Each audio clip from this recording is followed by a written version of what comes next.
ગુજરાતનો આવાજ।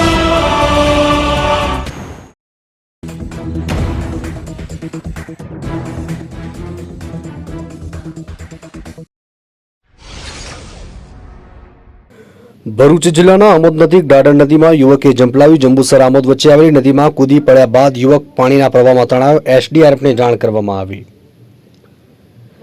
ભરૂચ જિલ્લાના જંબુસર આમોદ વચ્ચે વહેતી ડાડર નદીમાં એક વ્યક્તિએ કોઈ કારણસર મોતની છલાંગ લગાવી હતી, જેના પ્રવાહમાં તે વ્યક્તિ તણાઈ ગયો હતો। ઘટનાની જાણ થતાં આમોદ પોલીસ સહિતનો કાફલો દોડી આવ્યો, તેને શોધવાની કવાયત હાથ ધરી। ભરૂચ જિલ્લામાં ગતરોજ પડેલા ધોધમાર વરસાદને કારણે અનેક નદી નાળાઓમાં પાણીની આવક થતાં છલકાઈ ઉઠ્યા છે। ત્યારે આજરોજ ગુરુવારે સવારના 10:30 વાગ્યાના અરસામાં કોઈ અજાણ્યા વ્યક્તિએ ડાડર નદીમાં ધસમસતા પ્રવાહની અંદર મોતની છલાંગ લગાવી। જોકે નદીમાં પાણીનો પ્રવાહ તેજ હોય તે તણાવા લાગ્યો હતો। આ સમયે ત્યાંથી પસાર થતા લોકો તેનો વિડીયો ઉતારી લીધો। આ ઘટનામાં ત્યાંથી પસાર થતા લોકોને જાણ થતાં ડાડર નદીના બ્રિજ પર મોટી સંખ્યામાં લોકોના ટોળા ઉમટી પડ્યા।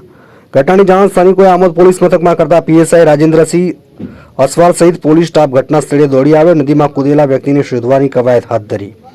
આ બાબતે પીએસઆઈ રાજેન્દ્રસિંહ અસવાર સાથે વાતચીત કરતા તેમણે જણાવ્યું કે અમને જાણ થતાં અમે તાત્કાલિક સ્થળ પર પહોંચી ગયા હતા, પરંતુ નદીમાં પાણીનો પ્રવાહ તેજ હોય ફાયર બ્રિગેડ, ફોરેસ્ટ અને એસડીઆરએફની ટીમને જાણ કરાઈ છે કે કોઈ વ્યક્તિ કોણ હતો તે જાણી શકાયું નથી। આમોદથી અમારા પ્રતિનિધિનો રિપોર્ટ।